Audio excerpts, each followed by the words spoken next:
saya melihat bagaimana kemudian sampah ini juga ada hierarkinya gitu.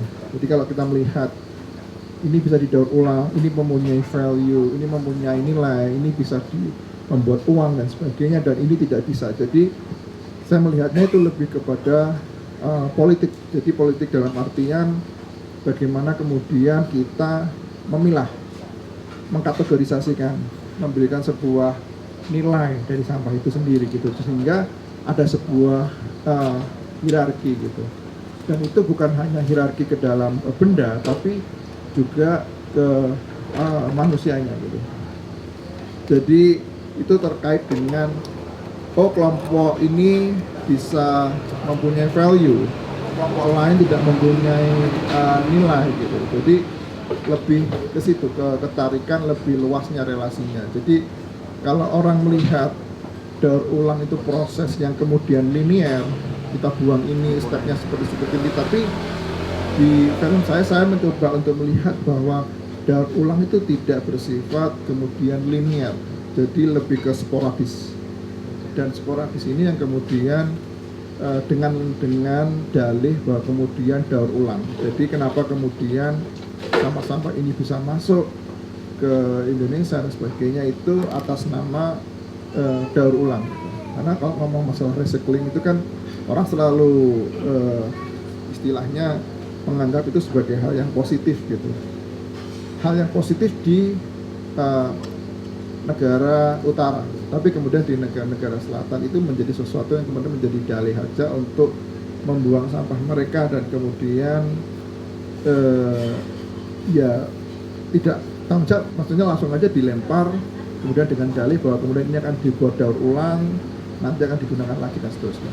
Jadi soal sampah ini memang sangat kompleks gitu. Jadi dari studi saya bukan studi tentang sampah, tapi studi tentang discards tadi. Jadi bagaimana politik untuk memilah tadi sebetulnya, dan itu ternyata terkait dengan soal bagaimana kita memberikan value ke yang lainnya. Jadi istilahnya kenapa kemudian sampah ini dibuang di daerah-daerah tertentu, misalkan daerah-daerah yang menjadi tempat tinggal kelompok-kelompok marginal gitu, kelompok-kelompok misalkan dari kelompok miskin dan sebagainya, karena ada pandangan bahwa hidup kelompok-kelompok ini memang tidak senilai dengan kelompok-kelompok misalkan dari kelompok kelas atas gitu. Jadi kelompok misalkan dari negara-negara utara gitu. Jadi kenapa kemudian itu dibuang di selatan, yang menganggap bahwa kemudian orang-orang di negara selatan ini yang memang ya layak untuk diberikan hal seperti itu. Jadi sampah yang kemudian saya coba filmkan itu seperti itu. Jadi tidak kemudian persoalan ini membuang sampah tempatnya itu hal yang kemudian baik dan buruk sebagainya, tapi kenapa hal baik dan buruk itu bisa ada, kenapa kemudian sampah ini dibuang di tempat sampah gitu.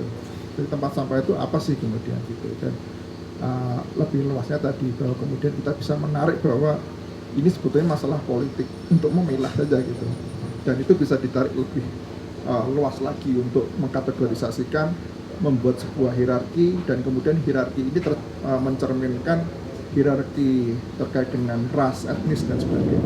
Ada unsur-unsur semacam kayak rasisme, gender dan sebagainya gitu.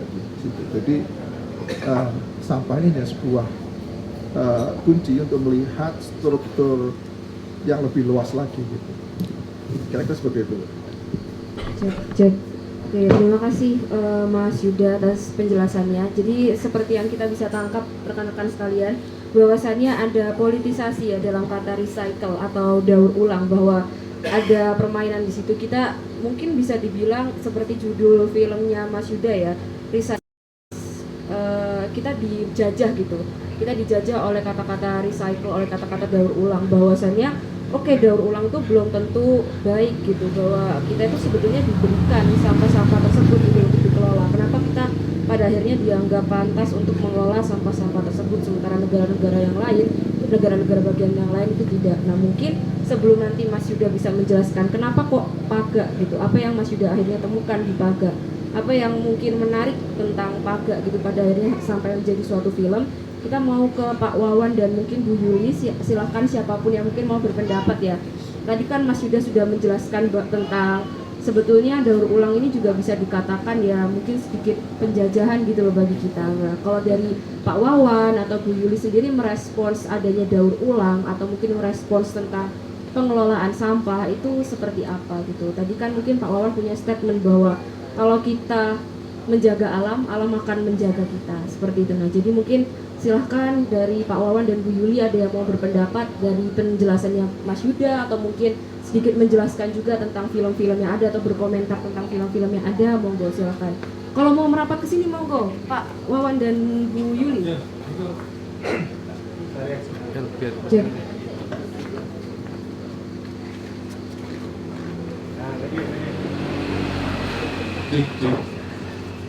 Cek, sorry.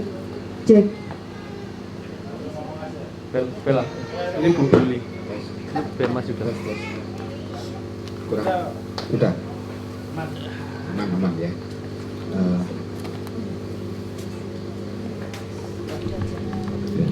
Assalamualaikum warahmatullahi wabarakatuh. Mungkin saya kenalkan dulu ya. Nama saya Kandek Purwantoro, bukan Kandek Wiryawan. Kandek kok Bali gitu ya. Tapi lumayan lah, keren titik Kandek Wiryawan. Mungkin gini, kalau bagi saya istilahnya dikatakan saya mendirikan bank sampah itu memang dari 2012 ya. Saya mulai istilahnya alih profesi, bukan alih profesi ya Bu.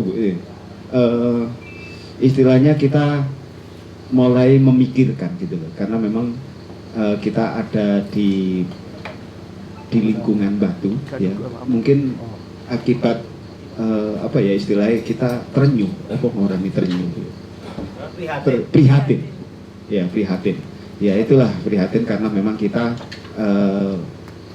dari awal saya 2002 mulai 2002 pulang karena bom Bali, karena mungkin kadek gitu ya, mungkin kebetulan sekali saya pernah tinggal di Bali 3 tahun, pulang dari Bali tidak ada pekerjaan, tapi kebetulan nama saya Kandek Purwantoro, di sana juga enak gitu loh, di sana dianggap orang Bali, jadi cari pekerjaan di sana lebih mudah karena namanya Kandek, orang menganggap Kadek gitu aja. Karena pulang dari Bali itu saya kebetulan ada teman-teman yang memang bergerak di industri kresek plastik kantong. Nah dari situ saya punya impian dulu itu, kepingin kresek itu menjadi apa ya, kantong plastik itu menjadi kantong plastik lagi. Itu saya sama teman-teman itu kepingin sampah yang ada di TPA. Saya waktu itu bergeraknya langsung dari TPA karena dulu kalau dari lingkungan, dari kampung itu belum banyak. Karena tahun awal-awal itu, tahun segitu itu masih belum keren. Istilahnya baru kresek yang keren, kantong plastik. Di situ saya bergerak di semua TPA yang ada di Batu dan di Malang awalnya. Karena keprihatinan itu, karena di Batu itu ada kasus awalnya itu hotel agro kebanjiran sampah karena TPA-nya itu ada di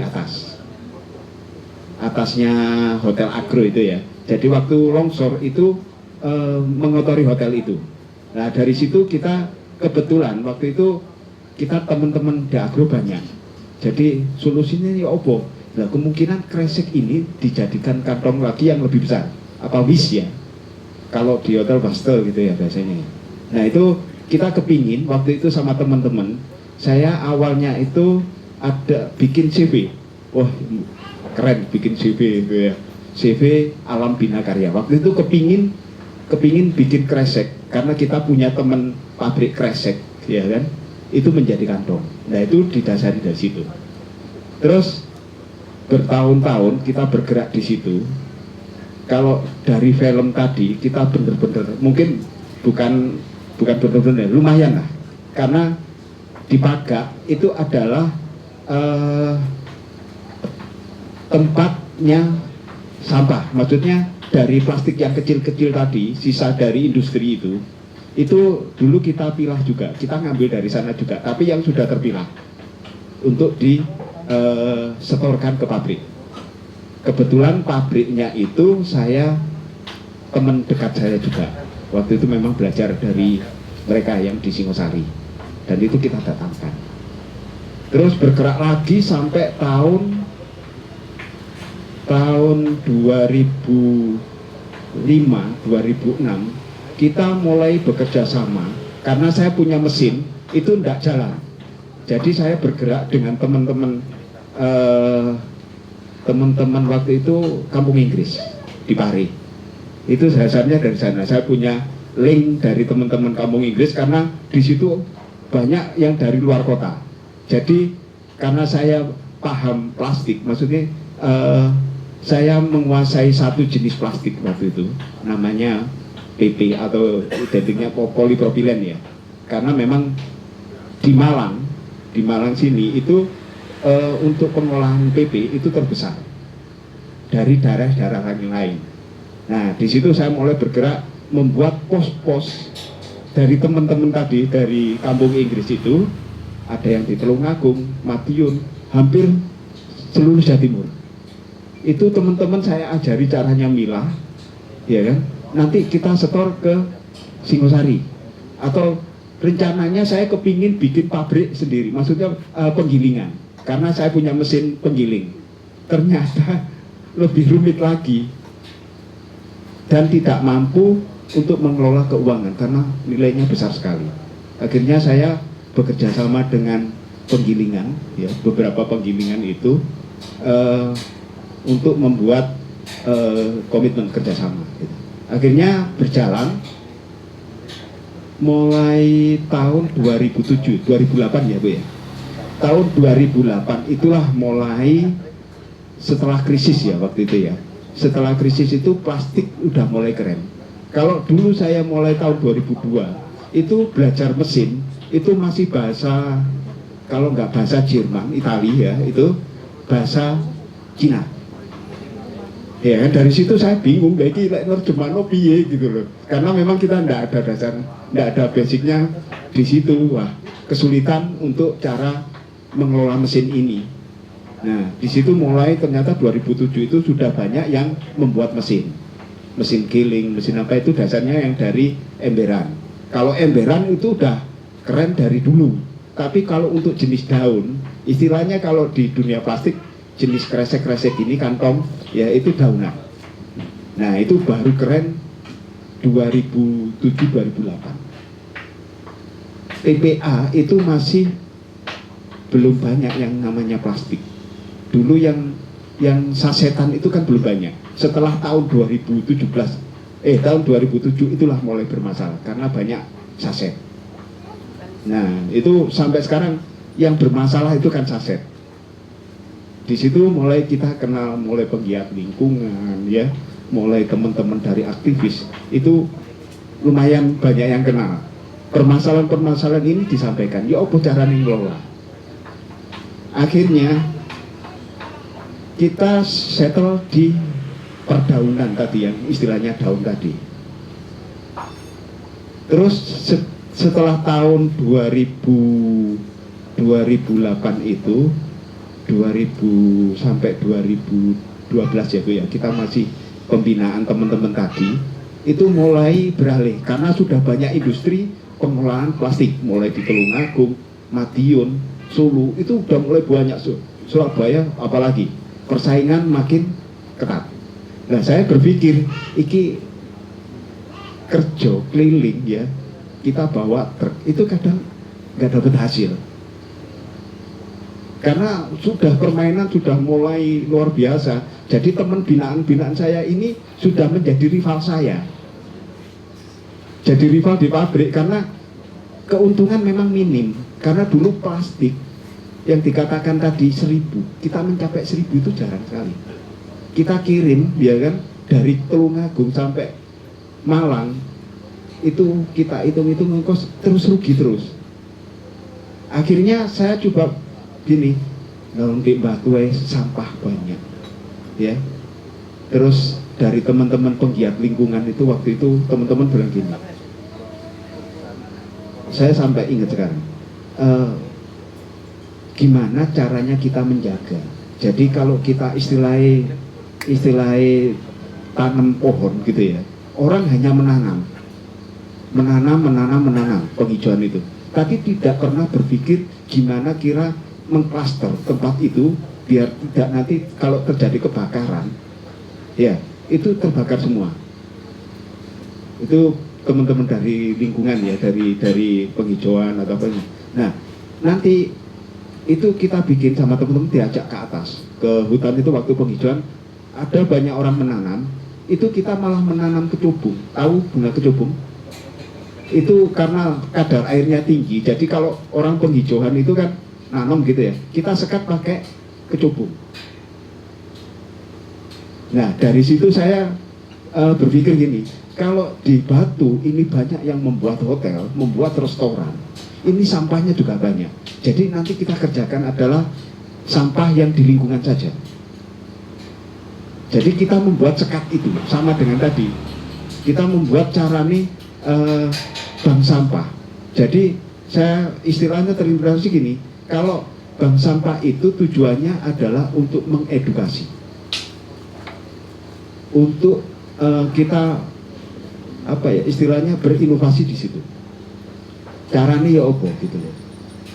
Saya coba membuat mulai tahun 2000 itu kita bekerja sama dengan USAID, tapi tidak jalan. Tahun 2006 kalau nggak salah, bekerja sama dengan USAID nggak jalan.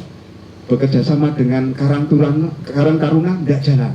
Setelah uangnya banyak, Karang Taruna kan duit tidak noging lencer. Nanti nggak ada modal lagi, males kan gitu. Nah tahun 2012 saya memulai bank sampah itu di kampung saya sendiri, di Pesanggerahan. Itu saya mulai, saya dampingi, termasuk istri saya itu menjadi pengurus, karena dia yang hafal jenis plastik, cara mengelolanya seperti apa tadi, kita ajarkan ke ibu-ibu itu. Terus akhirnya ternyata bank sampah itu lumayan, ada step by step begitu ya, itu udah mulai banyak yang suka. Terus tahun 2013 itu ada lomba desa berseri. Syaratnya itu biasanya kan harus ada bank sampahnya itu ya, Bu ya. Nah disitulah mulai saya dikenalkan dengan dari dinas lingkungan, dari PKK. Ya, saya memilih yang PKK. Kalau dari dinas lingkungan kita diarahkan ke Sukun karena Sukun sudah berjalan. Saya nggak mau loh, saya bisa jual kok. Saya ngikut Sukun gitu. Akhirnya saya membuat bank sampah ini sendiri bekerjasama dengan ibu-ibu PKK itu. Ternyata rumusnya di situ. Ketemu ibu PKK termasuk Bu Yuli. Di situ rumusnya ketemu ibu-ibu. Karena yang istilahnya sopo sing gawe sampah, ibu-ibu. Sopo sing gawe istilahnya yang teraten. Ya kan, ibu-ibu. Sopo sing cerewet, edukasi, ibu-ibu. Akhirnya jalannya di situ, di ibu-ibu PKK. Terus yang terakhir itu yang keren. Sopo sing muto duiten, ibu-ibu. Karena sekecil apa itu dinilai gitu loh. Akhirnya bank sampah saya ini bergerak. Nah yang membedakan bank sampah dengan saya kerja dulu itu, kalau dulu saya satu item yang namanya PP, kalau di bank sampah ini kan berpuluh-puluh item. Nah di situ saya mulai belajar kardus, ya, besi, logam, plastik, itu ternyata itemnya banyak.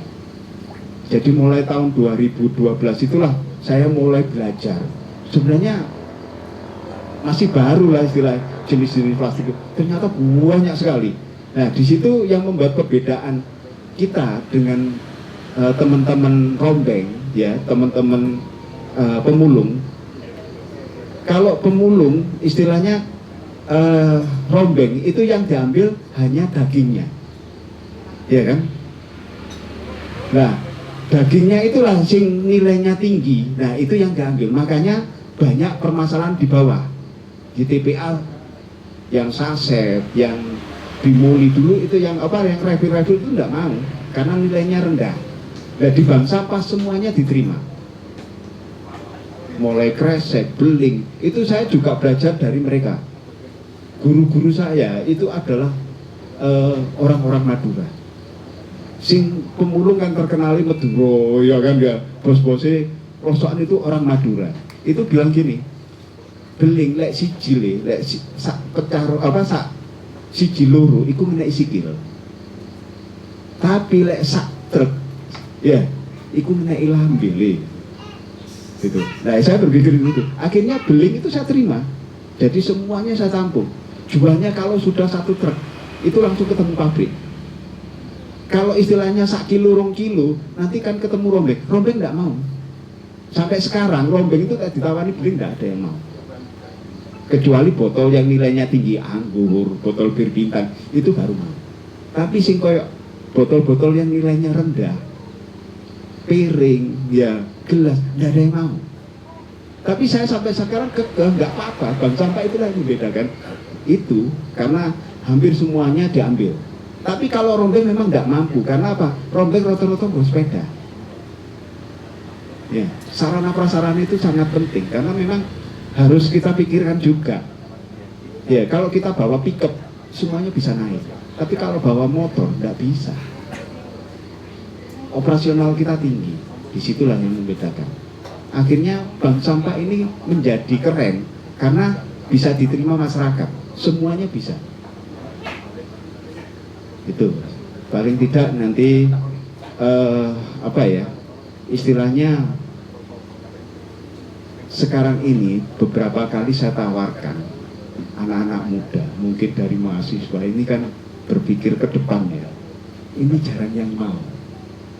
Coba istilahnya yang bekerja itu adalah istilahnya gini, kalau kerja di sampah rosokan ya itu rata-rata wong kepepet. Awalnya memang begitu. Baru tahun-tahun kemarin setelah di dunia persampahan ini keren, industri banyak, ini baru banyak yang tertarik. Anak-anak muda masih kerja sampah ini masih dianggap kotor. Di situ saya banyak ketemu sama teman-teman yang gini, penggawean sing angel, ya ikulah sing akeh duit. Coba memang itu saya tekuni, teman. Itu istilahnya bank sampah itu mulai tahun 2012 sampai 2024 kita punya truk itu tahun 2018 ya, sebelum pandemi kan. Ya, sebelum itu mulai saya merintis mulai tahun 2012 sampai 2014. 2018 itu baru profit. Sebelumnya tekor terus sampai keluarga saya, karena memang ada yang di industri ya, bukan di pengepul, di industri sudah bikin biji, bikin produk juga, ya kan, bikin ember gitu. Itu saya sampai diginikan, olehmu apa nenggone bank sampah itu, ya kan. Tapi ini yang membuat berbeda, saya bilang gitu. Kalau sampai bekerja karena profit, kalau saya bekerja karena kepingin istilahnya permasalahan sampah ini selesai. Nah, disitulah kita mengedukasinya di situ. Istri dulu yang menolak terus, setelah kerja kayak biayanya enak, cuma 1 item. Tapi bank sampah pusing karena memang kita keterbatasan tempat. Apalagi di Batu, Bu. Dulu ya tanah itu masih 1 juta berapa gitu. Sekarang sudah mulai 2 juta, 3 juta. Kita nggak akan pernah mampu membeli itu. Berpikir seperti itu. Akhirnya kita pinjem pakai ya Bu itu. Pinjem pakai sama Dinas Lingkungan Hidup. Waktu karena ada TPS 3R yang kosong. Nah disitulah karena kita waktu itu ngikut PKK. Jadi didoronglah sama teman-teman dari PKK itu dicarikan tempat. Itu mulai tahun 2015. Kita difasilitasi dinas waktu itu TPS 3R yang mangkrak itu. Nah, situ kita mulai belajar sistem apa sih pengolahan sampah itu. Nah, di situ kita mulai belajar sampai sekarang solusi. Nah itu yang sampai sekarang masih menjadi problem kita karena belum ada solusi sing bener. Nah mungkin saya harapkan dengan film ini wah luar biasa karena memang itu lingkungan kita. Ternyata industri, ya kan, industri besar itu bukan menyelesaikan masalah, tapi menambah masalah. Itu yang jadi masalah karena kita ada di situ. Kakak saya, Pak Lek saya itu memang produksi juga, masalah juga, sumber masalah. Kita istilahnya yang ekamas itu bombi, itu istilahnya yang big boss di situ. Tapi yang kecil-kecil ini ada ribuan di Malang. Orang yang seperti ekamas, ya kan, penggiling, akhirnya menciptakan masalah lagi, bukan yang menyelesaikan masalah. Itu yang kita mulai terenyuh ya. Ternyata seperti itu. Di sini saya berharap mungkin ini luar biasa sekali, karena memang di sini banyak teman-teman penggiat, ada saber pungli, saya juga pernah terlibat, sampai sekarang menjadi teman-teman saber pungli itu sapu bersih sampah nyemplung kali, jadi kegiatan mereka itu bersih-bersih sungai. Nih teman-teman, nah disitulah kita mulai memahami cara saya karena memang tidak sekolah karena memang cuman lulusan SMP tapi nggak lulus gitu, lulus SMP kan lulus tapi nggak dijasah gitu ya. Itu yang jadi, nah itu saya mulai belajar banyak dari teman-teman saber, dari Bu Yuli karena memang kegiatan di Ormas luar biasa, ya kan. Ini lebih sibuk dari wali kota Bu Yuli.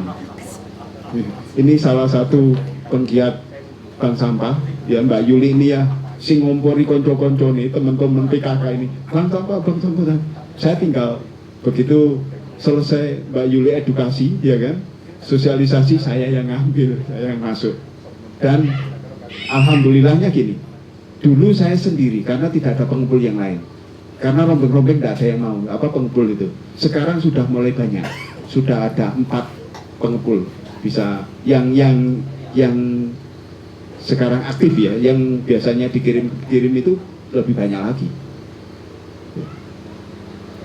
Terus mungkin cerita saya ini cukup gitu aja. Mungkin saya kepingin istilahnya anak muda itu di sampah itu peluang pekerjaan itu banyak sekali, karena tidak mungkin satu industri itu mengerjakan semuanya. Jadi istilahnya sing nyetak injek gini ya, itu juga satu produk, mesinnya siji, ya kan, di situ moldingnya wakai. Nah, terus item lain, blowing gitu ya, kayak botol-botol gitu, itu sing nyetak gitu. Itu sampai sekarang masih terbuka luas untuk menjadi bos rosokan, bos industri, saya bilang gitu. Karena memang ini luar biasa sekali, saya bilang gitu. Sampai sekarang kita hanya mampu untuk menyupport pabrik, jadi kita menjadi rekanan dari industri-industri mereka. Mungkin harapan saya ini tidak berhenti di sini, ya, Mas Huda, ya, ini yang menjadi inspirator teman-teman semua mahasiswa, ya kan, itu menjadi luar biasa karena memang harus kita ini karena memang masalah besar sekali. Kita aja, mungkin saya sampaikan terlalu banyak omong teman dari UB ya untuk berbicara. Terima kasih. Saya akhiri. Wassalamualaikum warahmatullahi wabarakatuh. Waalaikumsalam warahmatullahi wabarakatuh. Terima kasih Pak Wawan. Bu Yuli. Terima kasih. Mungkin langsung aja Bu Yuli kalau ada tanggapan atau mungkin ingin berkomentar menambahkan dari apa yang tadi sudah Pak Wawan sampaikan. Silakan Bu Yuli. Assalamualaikum warahmatullahi wabarakatuh. Perkenalkan, saya Yuli, profesi ibu rumah tangga. Senang sekali bisa hadir di sini bersama teman-teman yang luar biasa pastinya di sini. Sebenarnya kalau saya yang bicara di sini tuh kayak nguyai segoro. Ada teman-teman saya yang luar biasa. Ini tadi Pak Wawan sudah memperkenalkan, tapi cuman depannya saja gitu ya. Ini ada Mas Bayu, orang BBWS, tapi teman-teman sabar pungli semua. Oh PJT ya. Terus ada Pak Dodi ini ini juragan luar biasa, juragan mie. Tapi penggiat lingkungan, ada teman saya lagi yang tambah luar biasa, budayawan, tapi dukun lingkungan katanya. Oke.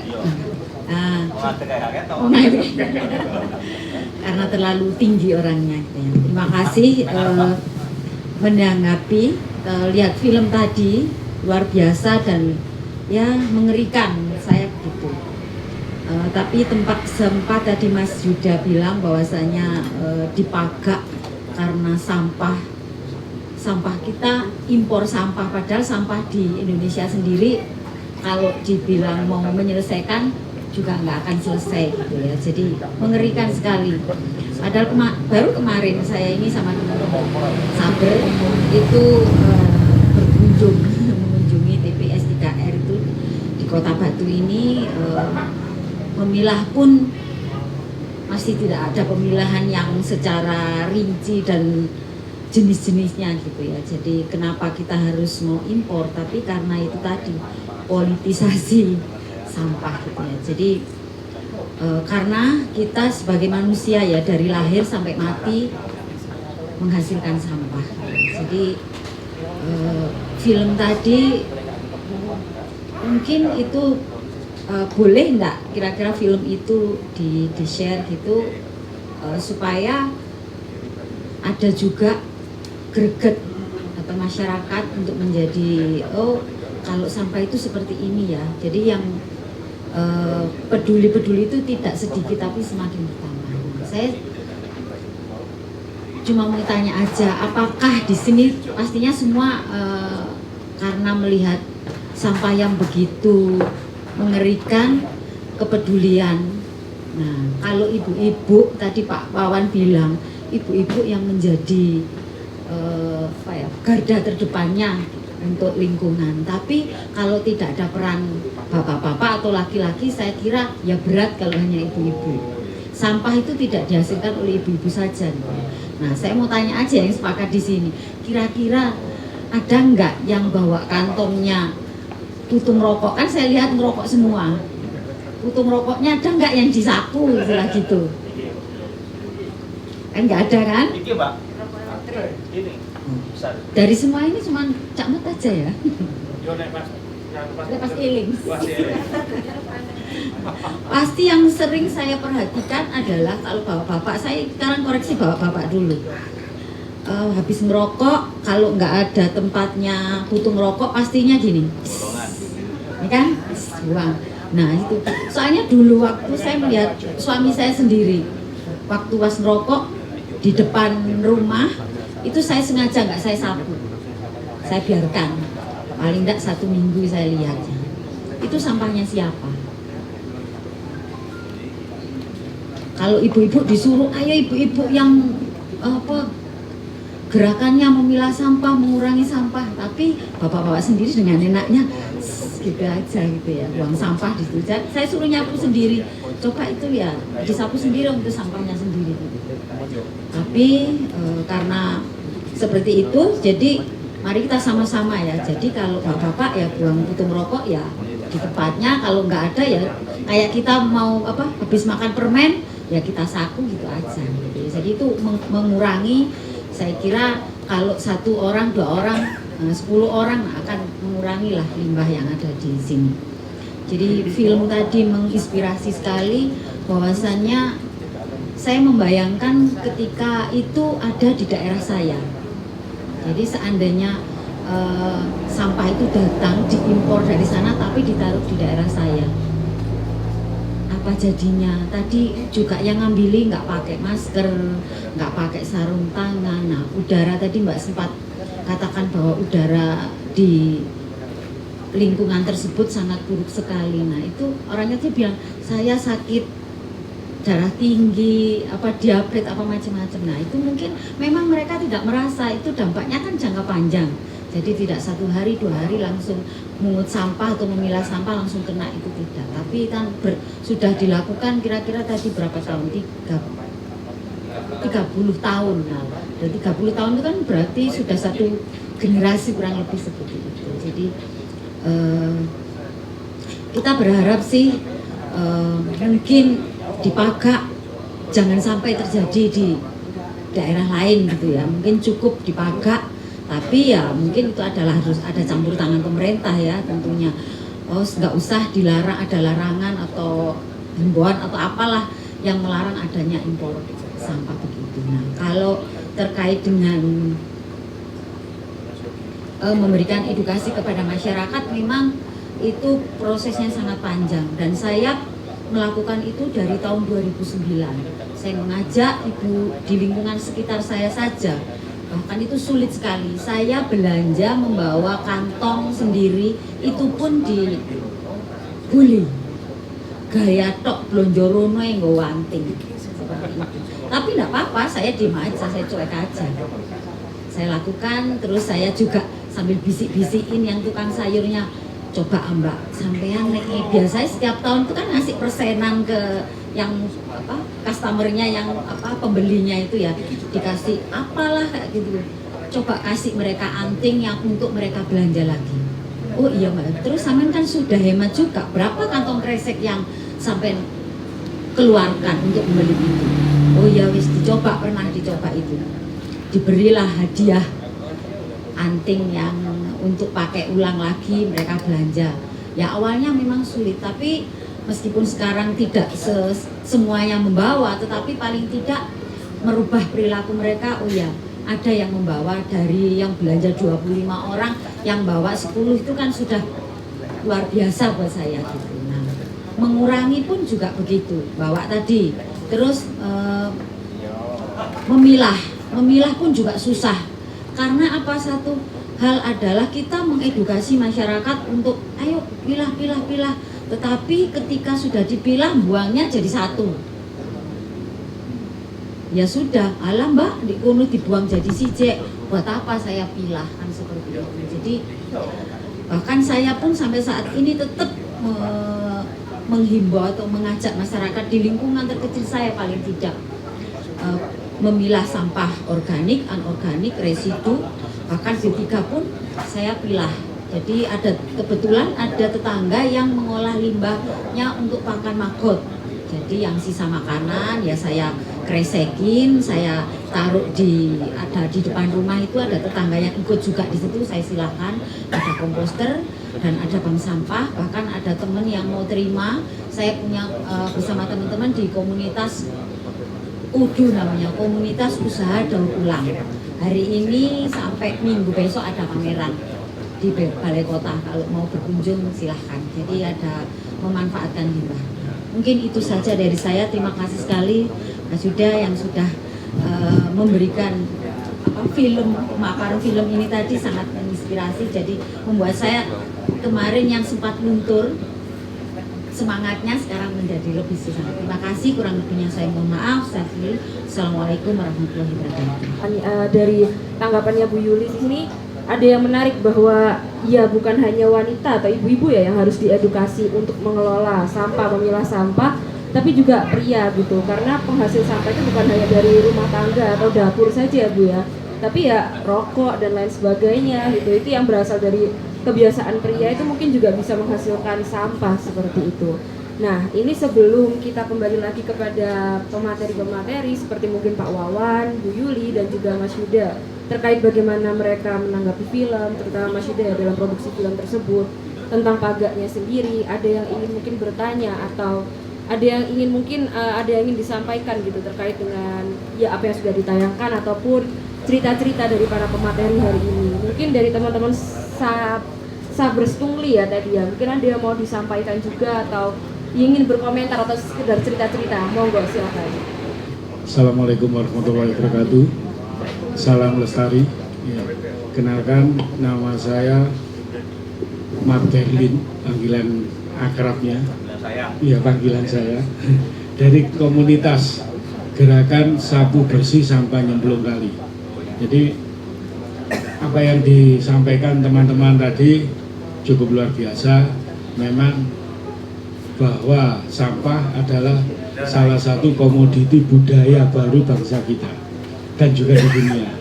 Dan kami dari Gerakan Sabar Pungli kadang-kadang mohon maaf nanti juga ada sedikit bertolak belakang, karena kami adalah gerakan bersih lingkungan sampah yang ada di sungai dan sampah ada di sepadan sungai, sampah yang ada di gorong-gorong, yang ada di anak sungai, yang mana kalau bagi kami penggiat sampah kami tidak bisa memilah ngomong ini sampah laku jual atau tidak.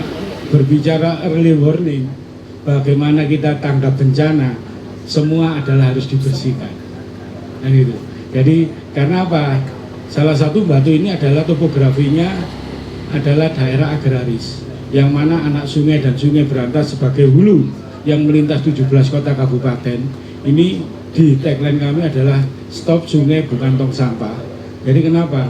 Sampah-sampah rumah tangga, sampah-sampah industri, limbah industri, dan hasil pertanian dan juga dari alam, inilah yang menjadi sedimentasi yang terjadi di sepadan sungai dan di aliran anak sungai, bahkan di kampung-kampung yang menjadi sungai itu tersumbat. Nah, dari gerakan sampah yang kita angkat, kebanyakan adalah sampah yang sudah berusia sampah residu. Jadi sudah berbau, berwarna, berbelatung. Jadi yang terbanyak adalah diapes.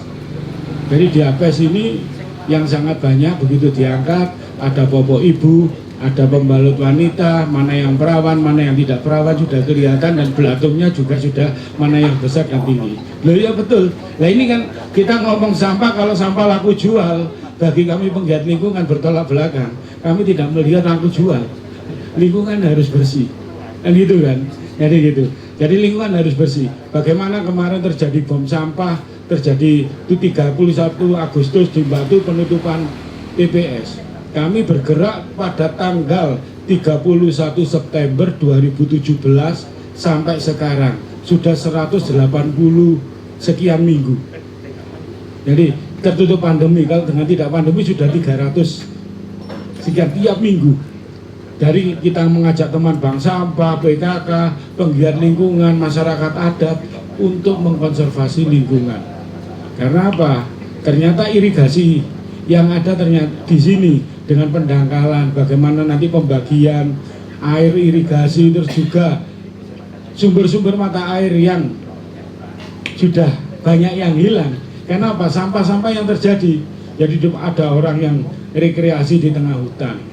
Itu ternyata sampahnya menggunung, bahkan ada sampah yang ada gambarnya biru hitam yang di depannya supermarket itu ada itu. Nah itu.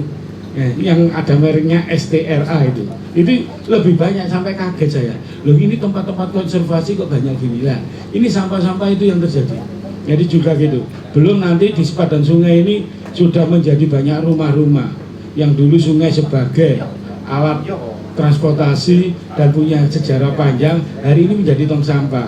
Tidak melihat pendidikanmu apa, agamamu apa, sukumu apa, dengan asiknya lempar sampah di sungai.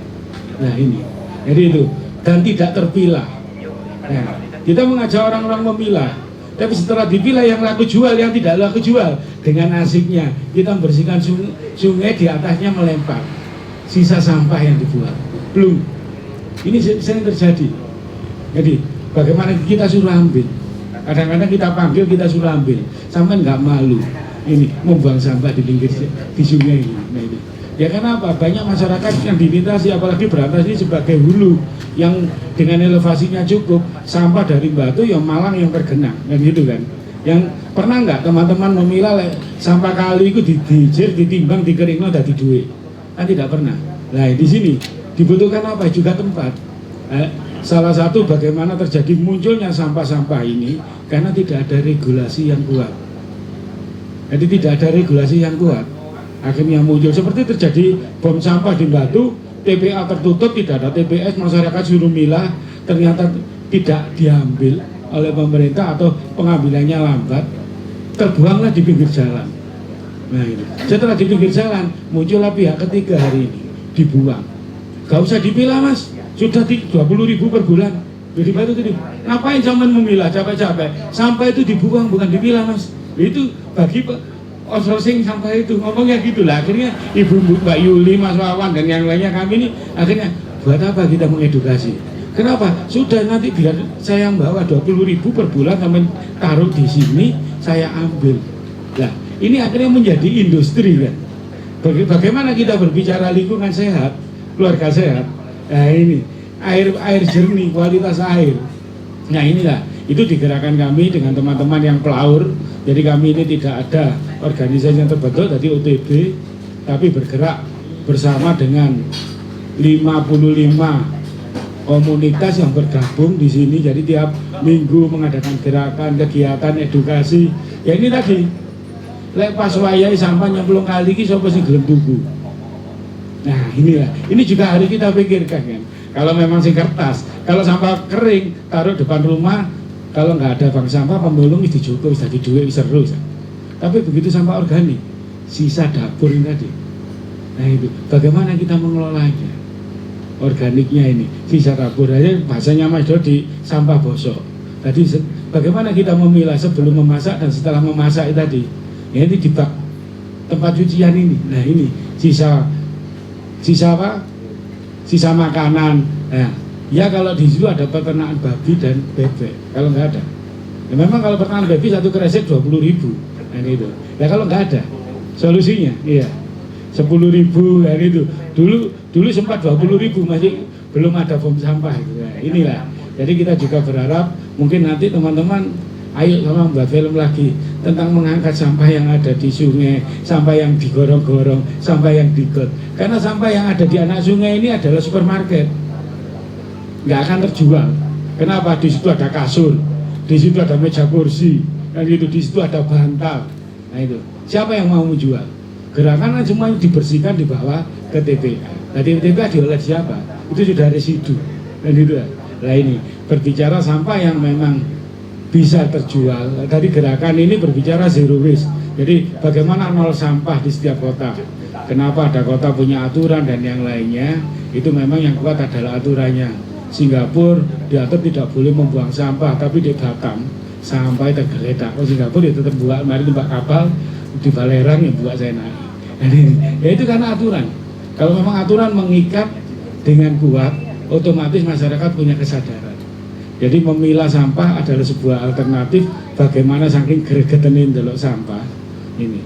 Yang belum lagi sampah hasil sponsor. Ono kaos olahraga, kaos kegiatan, dideket di lemari bah itu duit jutaan. Di lemari ini mesti ono sponsor extra jos ini. Disimpan aja. Itu apa bukan sampah residu? Nah ini kita kan belum pernah mengolah sampah-sampah itu. Inilah jadi sampai saya juga memberikan masukan, tidak mengecilkan arti bahwa kita mengingatkan sebuah gerakan ini penting karena kami di kebudayaan lingkungan Gresik Kalen punya sebuah sasanti Tirta Uriping Bawono Usadaning Sangaskara bahwa air itu sumber kehidupan, penyembuh peradaban. Peradaban akan sembuh menjadi kebudayaan bagus karena masyarakatnya cerdas untuk bisa bersih. Itu. Di agama Islam disebutkan anadofatu minal iman, mbak sing gawe jilbab, ibu ini gak tahu dilingno. Di saat kamu menemukan bulanan dan nifas pernah nggak dicuci?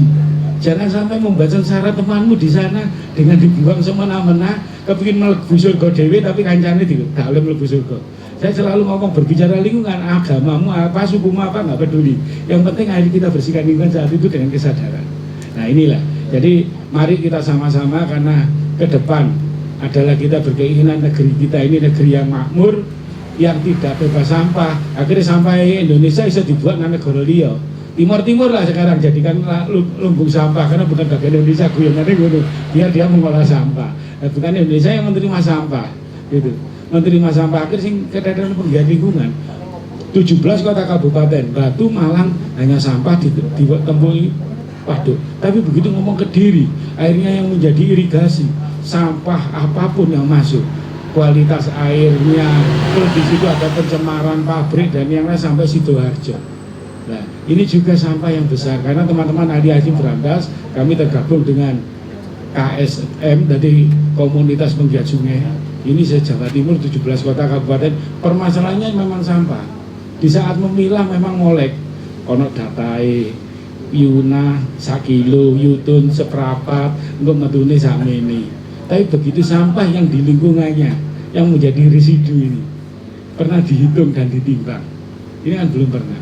Nah inilah, saya juga titip, nanti suatu saat ambil kejahilan sampean untuk bisa membuat sebuah progres terhadap ini.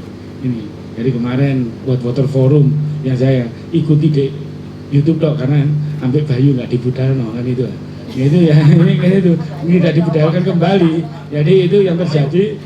Akhirnya kita melihat bahwa hari ini kita sudah menjadi bencana alam yang begitu besar. Selain banjir, hujan, ini adalah sampah dan juga pendangkalan sungai karena sampah. Gitu. Yang molek sampah lek sing iso didol, sing gak iso didol ini. Jadi teman-teman mahasiswa, Mas Yoga ini yang pelaur meneng-meneng kayak film kayak gini, minimal meluangkan. Nah, ayo sama-sama. Jadi kita mereview bahwa alam kita ini sedang tidak baik-baik saja. Itu bencana apapun akan mudah terjadi. Gitu. Begitu terjadi pandemi bank sampah bangkrut. Kemarin begitu Mbak Yulia. Iya, ini sampai ngomong buah apa nih? Biasa itu di kartu, di dompet ini duit ini munjung-munjung, gak duit, ngerogoh kayak gak duit. Untuk no duit itu ya karena gesek tuh, gara-gara sampah. Nah ini akhirnya sing lanang sampai ojo melok kegiatan dhisik sampah ini nang didoli sing nang entek jika numpuk. Lah ini kan itu gitu lah. Jadi memang kita bertolak belakang, kita serius, tapi di sana memilah. Ya. Tapi ya tidak mengerdilkan dan membenci. Itu semua punya ruang masing-masing. Nanti di saat dikolaborasikan akan menjadi sesuatu yang indah dan itu kedepannya. Terima kasih. Assalamualaikum warahmatullahi wabarakatuh. Dari Mas Yuda, kemudian Pak Wawan, Bu Yuli dan teman-teman Sabers Pungli, ada sesuatu yang penting bahwa literasi terkait dengan pengelolaan sampah atau pemilahan sampah, kesadarannya itu harus ditingkatkan. Dan tadi beberapa kali sempat disinggung ya tentang peran anak muda gitu, bahwa adakah sekarang anak muda yang masih mau mengelola atau ya mungkin punya interest yang lebih gitu loh untuk mengelola lingkungan, membersihkan sampah gitu, entah di sungai, entah yang penyortiran dan lain sebagainya, untuk memahami lebih terkait dengan sampah dan lingkungan yang ada saat ini gitu. Nah, mungkin di sini karena sudah banyak teman-teman mahasiswa juga, barangkali ada yang mau bertanya. Ini kita sekarang sudah masuk ke sesi tanya jawab ya. Nanti mungkin bisa sambil disambung dengan penjelasan-penjelasan gitu. Ada yang ingin bertanya nggak, atau mungkin menyampaikan pendapatnya gitu, berkomentar terkait dengan apa yang ya saat ini kita alami gitu, bahwa lingkungan itu sekarang dijajah oleh sampah gitu. Sampah itu kita menghasilkan sampah setiap hari. Seperti itu. Ada yang mungkin mau bertanya? Saya Bayu Sakti, kerja di Perum Jasa Tirta, saat ini ditugaskan di Danau Toba. Jadi ini kok dilala pas pulang, rezeki. Saya pulang dapat acara seperti ini itu buat saya itu berkah.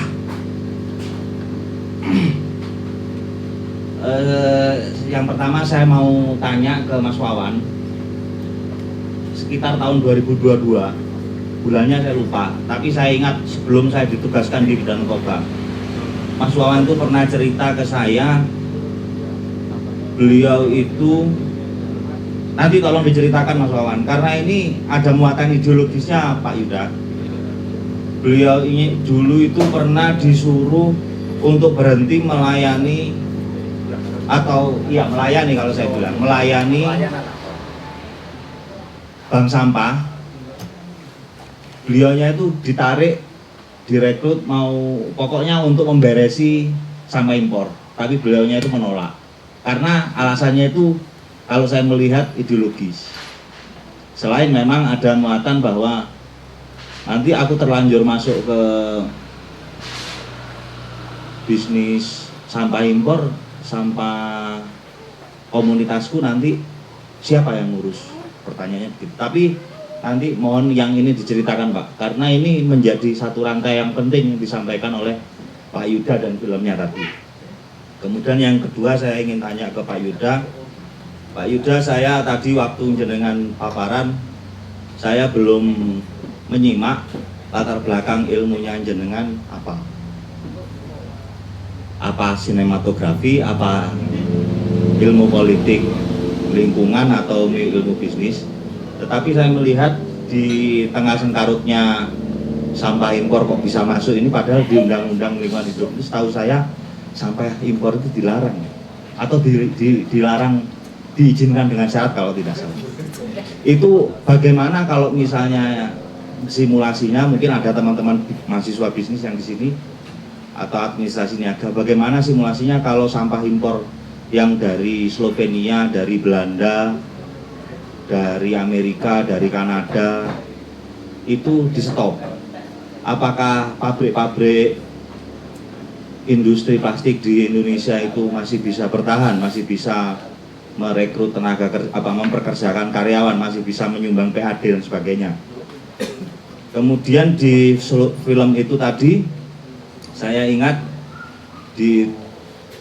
sekarang bulan Mei, di awal tahun yang lalu itu saya sempat mengamati, saya teknik sistem industri, mengamati beberapa industri yang sudah mulai ditinggalkan anak-anak, ditinggalkan generasinya. Salah satunya itu masa depan karet, bahan pokok sing karet-karet itu loh. Itu siapa? Karena tidak ada lagi anak muda yang mau deres. Nah itu pertanyaannya. Nah simulasinya selain industri tadi itu ketika ditarik itu karena kebutuhan ideologis atau kita tidak terima orang kita itu dipekerjakan begitu. Nah ini nanti bagaimana mengenai tenaga kerjanya, lapangan kerja yang selama ini itu hidup dari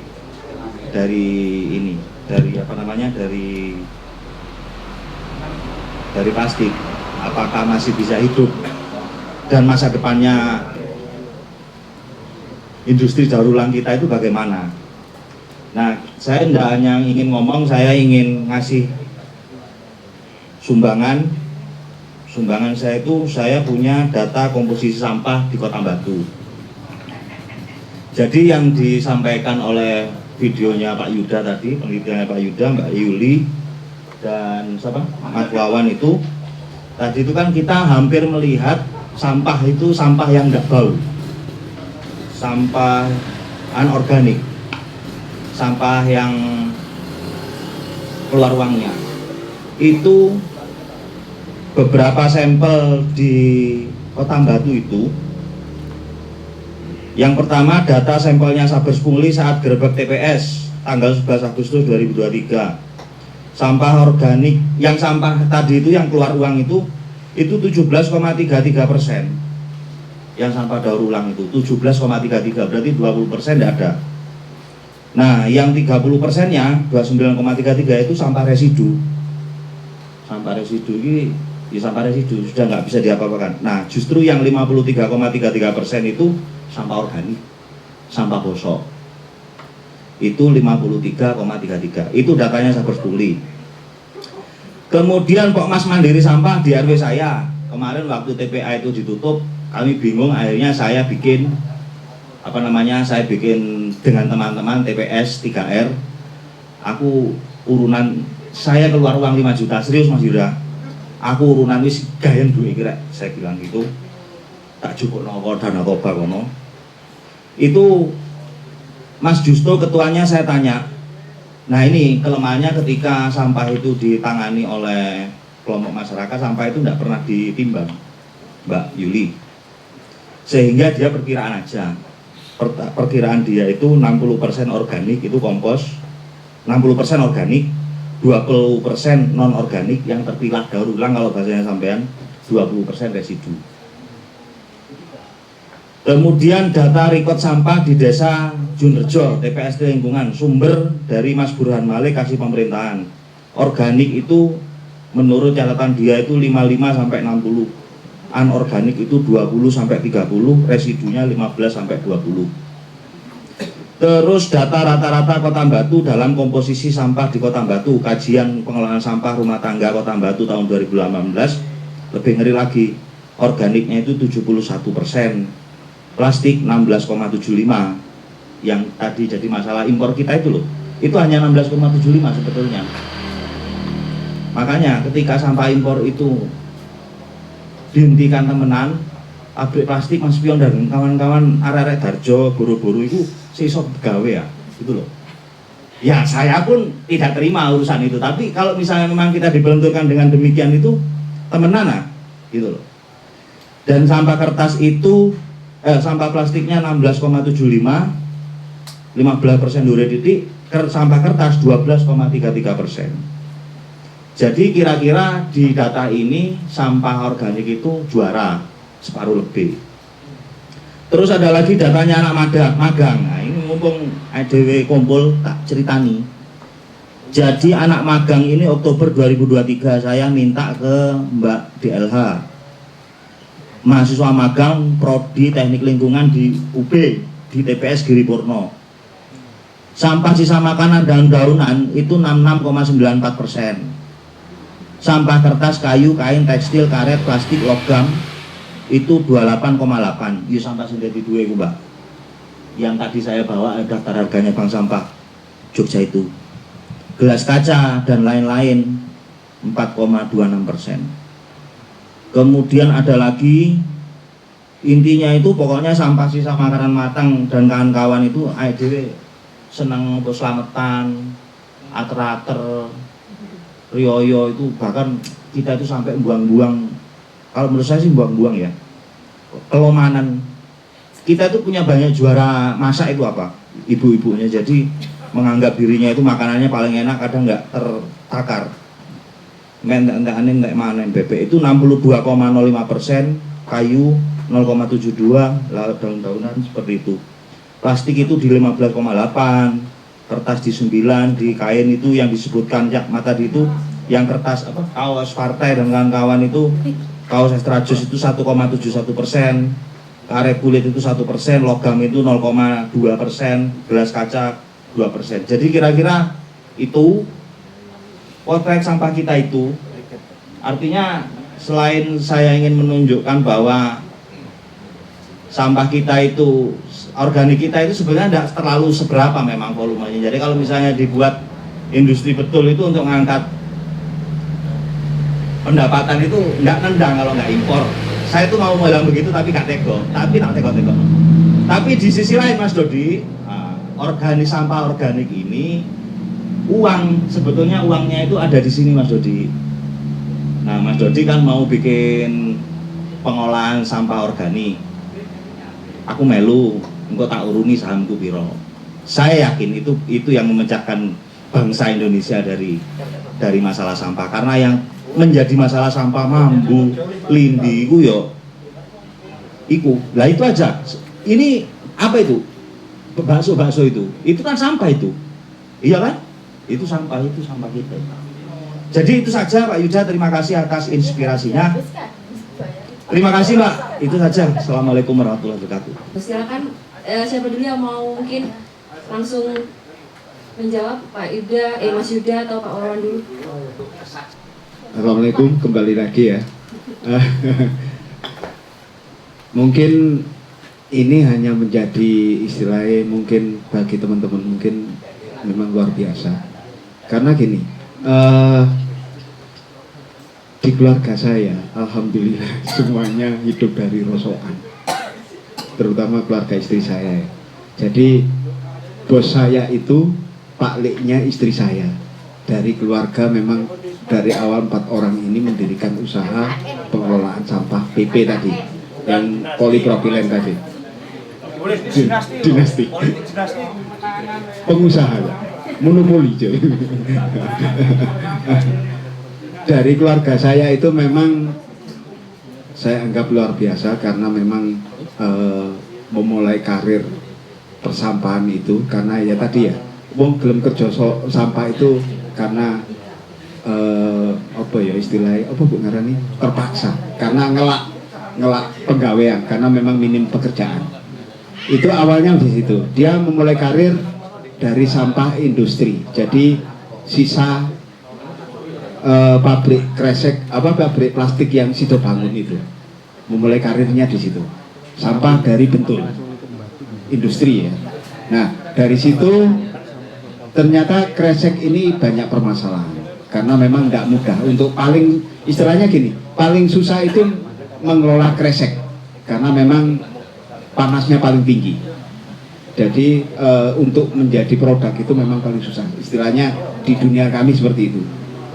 Nah, terus yang paling banyak support itu malah cerita curhat apa cerita ya ini. Memang dari pihak istri. Jadi memang saya memulai dari nol. Usaha itu memang tidak sakripis pun kita tidak modal gitu ya. Kita dari pertemanan. Awalnya memang seperti itu. Dari keluarga saya ini banyak menyupport mulai dari gudang. Ya, itu saya beli murah sekali karena memang saudara murah. Terus kendaraan truk itu dari pihak keluarga saya, keluarga istri. Nah disitulah mungkin kalau cerita tadi sing bahan dari luar itu karena memang kita ada hubungan bisnis dan dia murni profit oriented karena memang ini pemain gitu loh ya, istilahnya sudah di industri plastik daun kalau di Malang lumayan besar karena per hari bisa mengolah sekitar 8 sampai 10 ton per hari untuk jenis satu item PP ya kan, itu materialnya dari mana-mana bisa sampai luar pulau itu ya. Terus di situ kemarin masalahnya dia menganggap bahwa bank sampah ini tidak keren. Kalau di bisnis memang tidak keren karena memang saya menyadari biaya operasional di bank sampah itu lebih tinggi daripada yang seperti di rombeng atau di lapak ataupun penggiling gitu. Bank sampah terlalu rumit karena terlalu banyak item. Di situ memang keuntungannya minim. Disitulah ini menganggap nyambut gawe ngopo kesuwen. Itu yang ditanyakan piro koyomu neng bank sampah kindi gitu loh. Karena memang di keluarga saya itu ya bolak-balik toko motor saya tetap pakai Hiace ya kan, Hiace yang tadi dilihat itu saya cuma punya mobil itu. Nah akhirnya support itulah gudang sama mobil itu dia wis kon kerja plastik aja kerja ini saya ada barang dari luar itu 100 ton itu cuma contoh 100 ton itu cuma contohnya saja dan itu dikirimkan. Nah gudang saya yang bank sampah itu disuruh ngosongin wis mandek kok bank sampah ini barang ada 1000 ton 1000 ton lebih ya, istilahnya nanti yang awal ini barang sudah di Priok ini sudah 1000 ton di kontainer ini bingung lek ngelola di mana karena memang tenaga saya lumayan waktu itu 15 orang ini bisa mengatasi yang itu karena memang dia berpikir tapi saya menolak karena apa saya sudah beberapa kali itu mengerjakan dari barang dari luar negeri dan itu tidak kerennya kalau menurut saya gini saya pernah bekerja sama dengan waktu itu Total merek minuman ya minuman mineral itu Total itu yang di Ngelawang itu kesulitan kirim recycle keluar dia sudah ada beberapa kontainer ya kan siap kirim ke Cina waktu itu untuk jenis PET itu yang minuman mineral ya itu namanya PET. Nah itu susah. Nah untuk datang lagi kan susah lagi nanti seandainya datang lagi itu kan butuh birokrasi ya istilahnya di situ. Nanti bisa nggak datang lagi. Nah waktu itu saya mengerjakan barang yang luar itu setelah saya settle hampir 30 orang pekerja saya ternyata barangnya nggak ada, lambat, datangnya lambat lagi. Nah disitulah kendalanya. Jadi kalau istilahnya saya mengerjakan ini, saya sudah menghentikan bank sampah, ya kan? Nanti barangnya nggak ada lagi, nunggu lagi. Lah sing wong 30 piye lek ngopeni itu, yang jadi masalah seperti itu. Disitulah tapi tetap saya kekeh gini, kalau bank sampah, ya di lingkungan memang keuntungannya sedikit. Tapi luar biasanya barang ini tidak habis sampai kapanpun tetap ada ya kan. Terus binaan-binaan saya yang bank sampah ada ratusan titik ini iki sopo sing ngelola gitu. Itu yang menjadi kendala. Ternyata banyak kendala di bank sampah gini, berbeda pengepul, berbeda ini karakternya berbeda juga, sistemnya juga berbeda. Kalau saya terima semua, tapi pengepul yang lain jarang yang menerima semuanya. Lagi akhirnya ya opo sampai dia Nah itu akhirnya saya sampaikan. Saya nggak kepingin menyinggung perasaannya dia karena memang dia banyak support ke saya.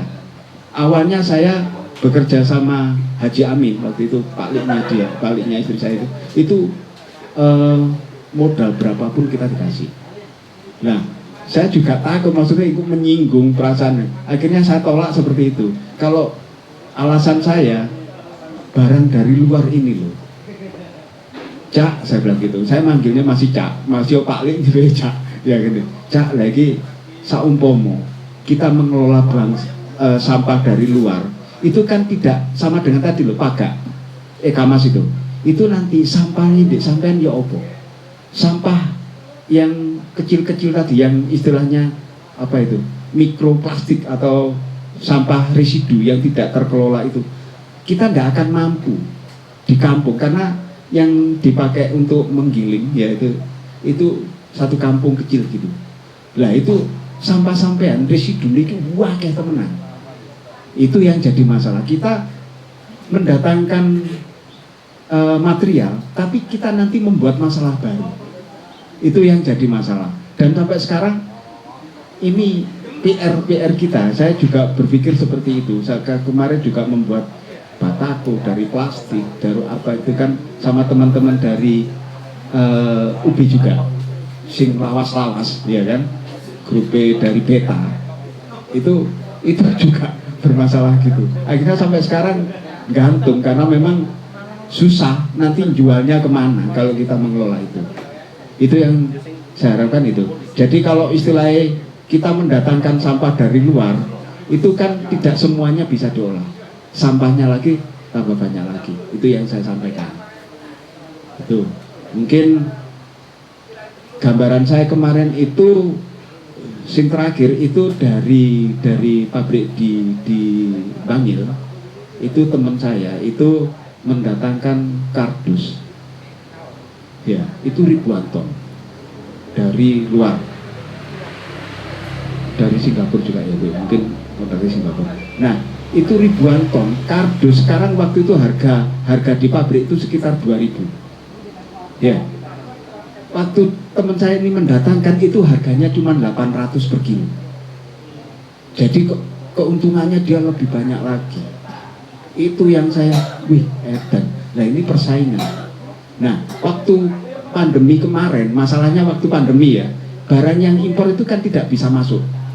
Terkendala dengan status ya itu ya, status corona itu tidak bisa masuk. Nah sekarang begitu keran impor dibuka, sekarang udah ratusan ribu ton yang di pelabuhan-pelabuhan yang nggak bisa bongkar gitu. Itu banyak. Kemarin akhirnya sampai sekarang, alhamdulillah mungkin baru beberapa bulan ini, karena mungkin materialnya yang banyak itu udah mulai berkurang, harga udah mulai naik. Tapi kendalanya sekarang dari injek, itu seperti ini injek gitu ya, dari emberan. Itu mulai sekitar 2 tahun ini, 1 tahun ya pastinya ya, 1 tahun ini banyak produksi yang dihentikan karena sepi order. Itu yang jadi kendala di kita. Mungkin gambaran saya mungkin seperti itu. Mungkin ini teman-teman mungkin bisa melihat nanti seperti apa prosesnya. Kendalanya kita di situ. Ya, terima kasih. Terima kasih. Tadi kayak semacam klarifikasi, ngoten nggih Pak Wawan untuk Mas Bayu. Terima kasih Pak Wawan. Langsung aja mungkin ke Mas Yuda bisa dijelaskan tadi apa yang ditanyakan oleh Mas Bayu. Terima kasih Mas Bayu pertanyaannya dan teman-teman tentang sharingnya yang menarik dan penting tentunya. Terkait dengan background saya doctoral candidate di Rensselaer Polytechnic Institute di New York di Amerika. Bidang studi saya Science and Technology Studies, khususnya tentang environmental studi tentang sains dari perspektif ilmu sosial dan humanities. Dan kebetulan saya juga mengajar di sana 2 tahun ini, mengajar mata kuliah environment and society, jadi lingkungan dan masyarakat gitu. Salah satu topiknya adalah residu yang tadi banyak dibahas tadi. Saya senang sekali bisa muncul kata residu ini dari teman-teman, karena ini penting mengingat dari perspektif ilmu pengetahuan yang tadi disampaikan, seperti UB memberikan kontrol udara dan sebagainya, itu orientasinya kan terkesan kayak mencegah dampak ke depannya gitu. Tapi masalah residu ini jarang sekali kemudian ada ilmuwan atau penggiat misalkan saintis atau apapun yang kemudian fokus di masalah residu. Bagaimana residu ini mengendap kemudian bertransformasi atau menjadi air tanah dan sebagainya tadi yang disebut oleh teman-teman. Dan itu menurut saya sangat penting sekali melihat residu ini dari jangka panjangnya gitu, karena akumulasi sampah ini yang jadi residu ini yang kita juga tidak tahu ketika dampaknya seperti apa gitu. Jadi residu ini seperti semacam kayak paradigma untuk membuka ini loh, ternyata masalah-masalah lingkungan ini bukan hanya berorientasi ke depannya terkait dengan pengukuran kualitas udara, air dan sebagainya, tapi juga kemudian terkait dengan limbah-limbah yang kemudian mengendap terakumulasi sejak kemudian misalkan plastik dikenalkan atau sebagainya gitu. Karena jumlah sampah sebetulnya itu kalau kita lihat skala globalnya itu lebih banyak diproduksi oleh industri, bukan rumah tangga gitu. Tapi kemudian seperti seolah kita dituntut bahwa masalah sampah ini masalah individu, membuang sampah di tempatnya, kemudian kita harus mendaur ulang dan sebagainya tadi. Tapi kita melupakan bahwa kemudian pemproduksi sampah terbesar itu adalah industri yang juga punya sumber daya lebih dibandingkan keluarga atau individu itu sendiri. Dan yang kedua terkait tadi soal profesi pemulung ataupun profesi seperti misalkan tukang sampah atau daur ulang dan sebagainya. Jadi di Amerika, di New York itu pernah terjadi mogok tukang sampah. Jadi tukang sampah itu melakukan mogok kerja selama 2 minggu. Dan yang terjadi adalah kota New York itu lumpuh total, sehingga tidak bisa beraktivitas seperti normal seperti biasanya. Dari situ kemudian publik, warga, dan pemerintah itu sekitar tahun 1980-an. Jadi kemudian pemerintah dan warga sadar bahwa pentingnya profesi tukang sampah, sehingga kemudian kualitas hidup, kualitas kerja tukang sampah ini benar-benar diperhatikan gitu. Itu dari hasil mogok tadi, kemudian tidak beroperasi sama sekali katanya tadi. Itu berbeda ketika kemudian yang mogok itu katakanlah pegawai bank gitu, atau wali kota yang tidak bekerja 2 minggu, itu tidak akan ada dampaknya ke warga gitu. Tapi kalau tukang sampah yang mogok, itu kota bisa lumpuh, saat di New York itu lumpuh gitu. Jadi itu mengingat bahwa kemudian pentingnya pekerjaan terkait dengan sampah ini sendiri. Kira-kira itu dari saya.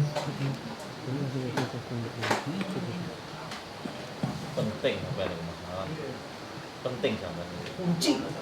Yang menurut kami menarik adalah data-data juga yang tadi disampaikan oleh Mas Bayu itu. Mungkin kalau di-share apa boleh tuh Mas? Boleh. Persentase-persentasenya. Oke, mungkin kita bisa bikin film. Begini, Kenapa? Oke, silakan. Jadi tugas menyelesaikan sampah tapi yang organik.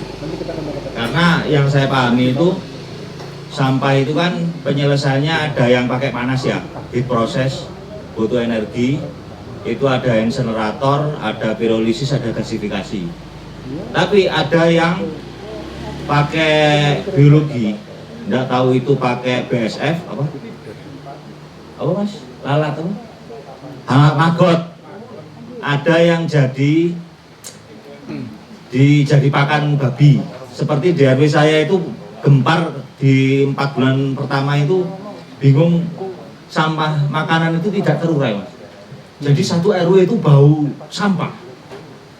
Itu kami beli maunya itu di fermentasi begitu, dimasukkan ke tandon air yang 1 kubik itu jadi berapa puluh, semuanya dimasukkan ke situ, airnya tidak terurai. Airnya terurainya itu karena untung di Batu itu ada industri babi dan industri bebek. Akhirnya sampah makanan itu dipindah ke industri babi, industri bebek. Selesai. Tapi masalahnya kan umurnya itu kalau nggak kan pendek.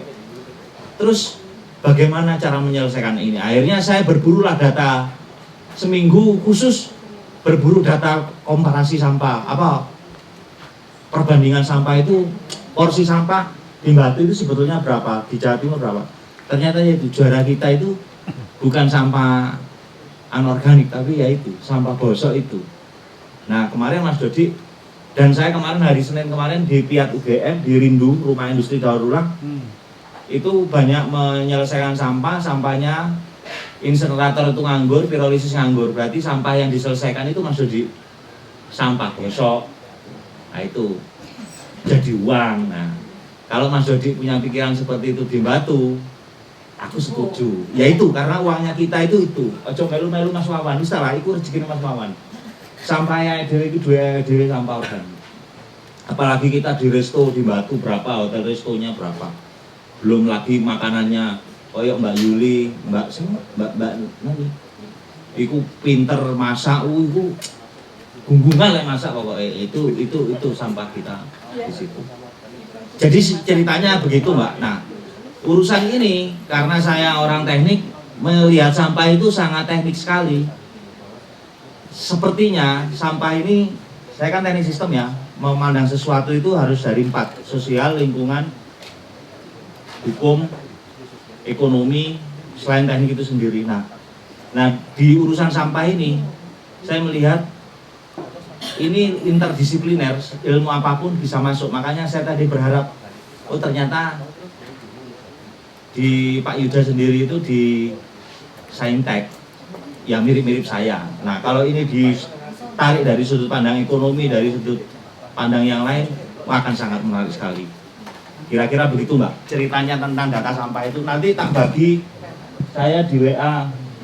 Boleh. Ya. Nanti saya WA. Oke, ini untuk menjawab sedikit rasa penasaran dari Mas Bayu ya, bahwa kalau masalah ini tuh bisa dimanfaatkan secara sosial, ekonomi gitu, maksudnya bisa dibahas, dikaji secara itu. Mungkin saya persilahkan Pak Nino untuk sekaligus memberikan closing statement juga atas acara pada malam hari ini. Tadi kita sudah dapat banyak insight ya dari Mas Yuda, kemudian Mas Bayu, kemudian dari teman-teman Sampres Pungli yang lain, ada Pak Wawan dan Bu Yuli juga gitu. Nah, gimana kira-kira kalau dari Pak Nino mungkin bisa memberikan sedikit closing statement, dan juga tadi pantikan dari Mas Bayu kalau permasalahan ini dilihat secara sosial, ekonomi itu seperti apa, seperti itu. Silakan. Nah, pengalaman saya terkait dengan urusan sampah itu dimulai dari sampah biologis, tinja. Tinja itu bukan urusan pribadi kawan-kawan. Tinja itu urusannya komunal. Mohon maaf saya ngomongin tinja di sebuah warung makan. Tapi kalau misalnya sekarang kan menjadi urusan pribadi di beberapa negara-negara yang katakanlah sudah punya pengalaman buruk dengan tinja, mereka membuat sistem tinja itu secara komunal. Saya di Batu dulu pernah lah gitu. Nah, pengalaman itu membuktikan bahwa sebenarnya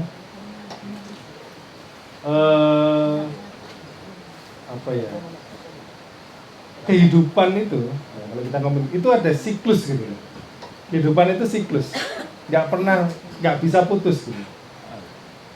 Tadi ngomongin sampah itu kan bermulanya dari industri ya. Kalau kita ngomongin yang membuang botol Aqua sama Cleo ini bukan kita, tetapi ya pabrik Aqua sama pabrik Cleo. Kita cuma membantu membuangkan. Artinya itu perlu dipikirkan sejak. Jadi industri ketika berpikir bahwa industri itu membuat saya agak ini ya, kalau jasa Tirta itu biasanya ini sampah itu paling banyak dari domestik gitu. Tetapi Rinso, So Clean ini dari pabrik. Sasetan itu dari pabrik. bahwa jadi warga itu hanya edukasi itu bukan hanya oleh pemerintah saja, tetapi juga oleh industri, dan ini yang kemudian tidak banyak digarap, dan seolah-olah tanggung jawab sosial perusahaan itu hanya radius 1 kilo, 2 kilo, padahal 1 kilo dari botol ini itu ya tanggung jawabnya Aqua. 1 kilo dari botol ini tanggung jawab Cleo. Artinya radius itu bukan radius di pabriknya, tetapi dari rantai paling ujung. Nah ini mungkin paradigma ini yang perlu dikembangkan, bahwa siklus itu bekerja terus. Nah sampai saat ini karena tidak ada yang menggarap itu, orang-orang seperti Pak Wawan, Mas Berlin, terus tadi Mbak Uli, dan kawan-kawan yang lain itu mengambil rantai dari siklus itu. Nah ini menurut saya bukan memutus, tapi mengambil rantai, karena alam ini punya kapasitasnya gitu loh. Nah menurut saya ini yang perlu kita diskusikan dan mengubah paradigma bahwa ini tuh nggak bisa langsung ending di TPA, karena di TPA pun ada proses yang nanti ada siklusnya sendiri, ada lindingnya, ada banyak lah, tadi ada Hotel Kusuma yang longsor, artinya TPA itu nggak berhenti di situ, semua itu mengalir. Bahkan tadi sempat ngobrol dengan teman-teman dari peneliti gitu, sampah Indonesia itu ternyata sampai ke Afrika gitu, karena terbawa oleh arus laut. Jadi siklusnya itu bukan hanya sekedar di sini-sini saja, tapi juga global. Jadi kalau Mas Yuda ngomong sampah dari sana ke sini, tapi karena kita negara kepulauan itu beberapa. Jadi ini siklus besar yang harus kita pikirkan. Oke, kalau misalnya sosial ekonomi ya kita mulai berpikirnya, mohon maaf Mas Bayu ya, mungkin orang teknik akan berbicara teknik, tapi kita tidak bicara bahwa kalau nanti Mas Yuda mungkin ada, kita bisa ngomong di diskusi yang namanya sistem sosioteknik ya. Sistem teknik itu nggak akan bisa bekerja kalau nggak ada manusia yang menggarap teknik itu kan. Artinya kita mau bikin teknologi tapi nggak ada edukasi tentang siapa yang akan menggarap teknologi itu, ya nggak bisa jalan. Kita punya ide tapi nggak ada orang teknik yang menerjemahkan ide itu juga nggak bisa jalan. Jadi sistem sosioteknik itu menjadi sangat penting. Saya terima kasih sekali, saya nggak nyangka diskusinya menjadi sangat ramai semacam ini, dan saya berharap nanti kalau kita mau bikin acara lagi itu bisa seramai ini ya nanti. Saya terima kasih kepada Mas Luhur tuan rumah, Mas Andika yang sudah keliling-keliling untuk menyebar undangan dan lain sebagainya. Tentu saja tentang Mas Yuda yang datang jauh-jauh dari New York kebetulan lagi di Indonesia, Mbak Yuli, Pak Wawan. Saya terima kasih, dan juga rekan-rekan yang lain bertahan sampai malam hari ini. Saya rasa itu dari saya. Sini sekalian saya tutup kegiatan ini. Terima kasih, selamat malam dan sampai jumpa di lain kesempatan. Terima kasih.